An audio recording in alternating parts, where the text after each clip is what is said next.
At Shakespeare Festival, LA community is very important. So we want to first ask a question for the members of our community who are more comfortable in Spanish. Buenas noches. Los 10 personas que agarraron los headsets, ¿están teniendo algún problema con ellos? Si lo están teniendo con volumen o escucharnos, por favor diríjanse hacia atrás. En la mesa de atrás, Iván los va a ayudar. Si tienen cualquier pregunta, a cualquier momento, por favor, siéntanse libre. Él está levantando la mano. Iván nos puede asistir con eso esta noche. Gracias.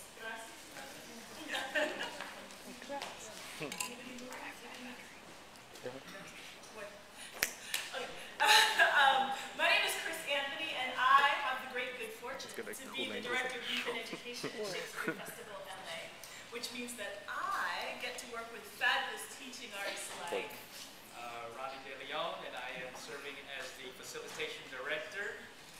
And together,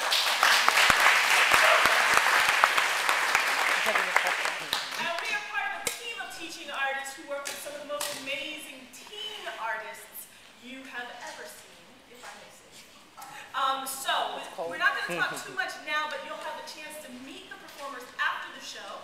And as the Facilitation Director, Ronnie will be here to help answer some questions you might have.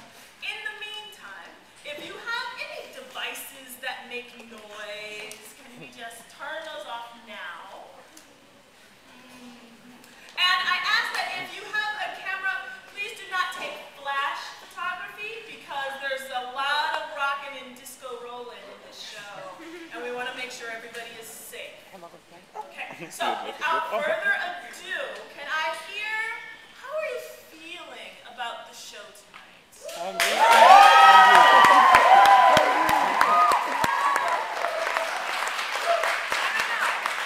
Come on. I like 60%, and I don't know, they've been working really hard for 7 weeks, so how ready are you?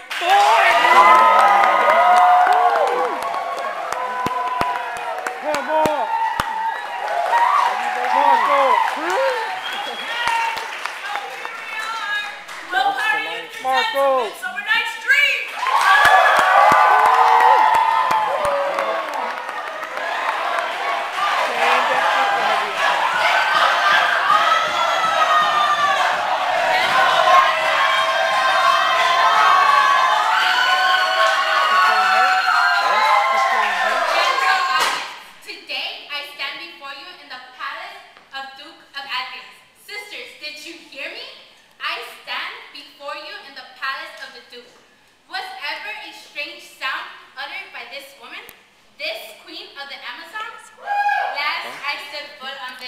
Was with a picket in one hand, a megaphone in the other, and a fire in my heart so strong I could burn this whole place down. Equal pay for equal work. We shook the foundations with the sound of our voices. We shook the Duke right out of his precious tower. He marched out of the front door, down the stairs. He, the enemy of all things just. As we stood at the palace steps, face to face, steel-toed to steel-toed, the crowd erupted with chanting and and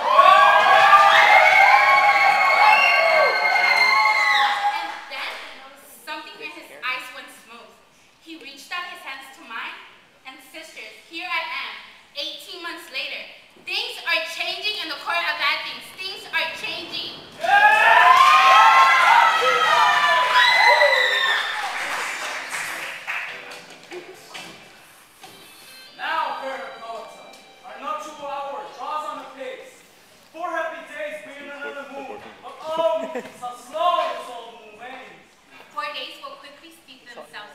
Or nights will quickly dream away the time, and then the moon, like to a silver bone in a men in heaven, shall behold the night of its calamities. Go illustrate, stir up the Athenian youths of merriment, awake the pert and nimble spirit of mirth, turn melancholy forth to funerals, the pale companion is not for our pomp. Hippolyta, I wooed thee with my sword and won thy love doing thee injuries, but I will wed thee in another key, with pomp, with triumphs, and with revelry. How may be Theseus, a renowned Duke? Thanks, good cheer. What's the news of thee? Full of vexation come I, with complaints against my child.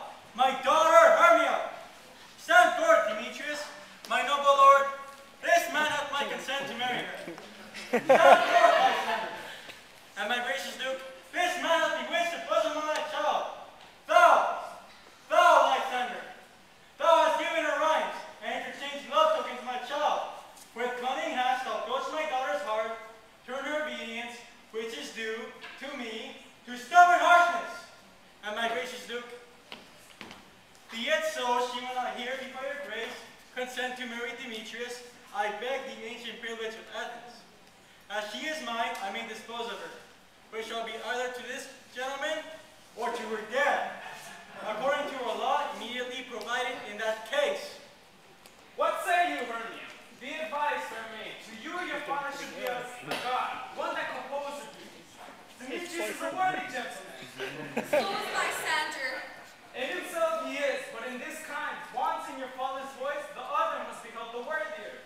I would my father look with my eyes. Rather your eyes must with his judgment look. I do entreat your grace to pardon me. I know not by what power I am made bold, nor how it may concern my modesty in such a presence here to plead my thoughts. But I beseech your grace that I may know the worst that may befall me in this case if I refuse to wed Demetrius. Either to die the dead, or to abjure forever the society of men. Therefore, fair Hermia, question your desires. Know of your youth and examine your blood.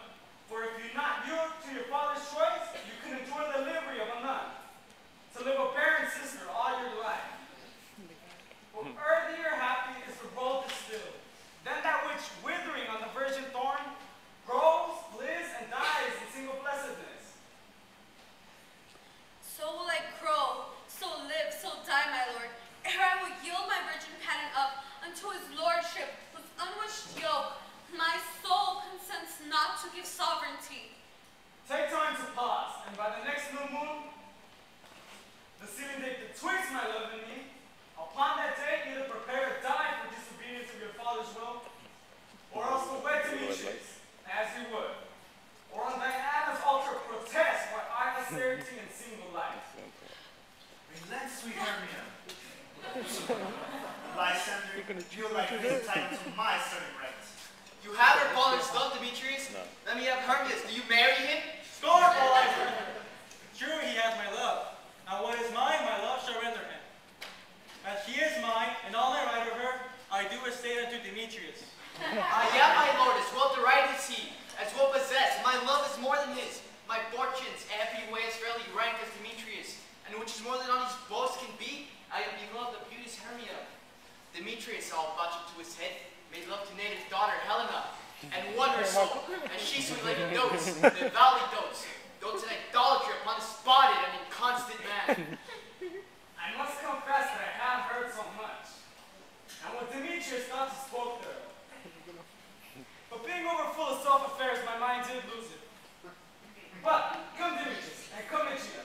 You shall go with me. I have some private schooling for you both.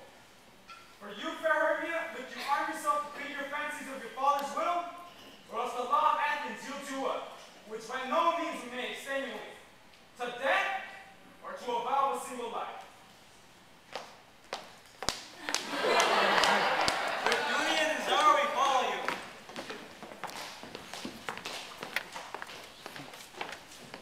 How now, my love, why is your cheek so pale? How chance the roses stag do fade so fast? Belike for the want of rain, which I could well be tamed from the tempest of my eyes. Ay me, thought that I could never hear, could never read by tell or history. The course of true love never did run smooth. If then true lovers have been ever crossed, it stands as an edict in destiny. Then let us teach our trial patience, because it is a customary cross. A good persuasion. Therefore, hear me, Hermia. I have a widow aunt, a dowager of great revenue, and she hath no child. From Athens is her house remote 7 leagues, and she respects me as her only son. There, gentle Hermia, may I marry thee, and to that place the sharp Athenian law cannot pursue us. If thou lovest me, then steal forth thy father's house tomorrow night, and in the wood, a league without the town, where I did meet thee once with Helena, to do observance to a morn of May. There I will stay for thee. My good Lysander, I swear to thee by Cupid's strongest bow, by all the vows that ever men have broke, and number more than ever woman spoke. In that same place thou hast appointed me. Tomorrow truly will I meet with thee.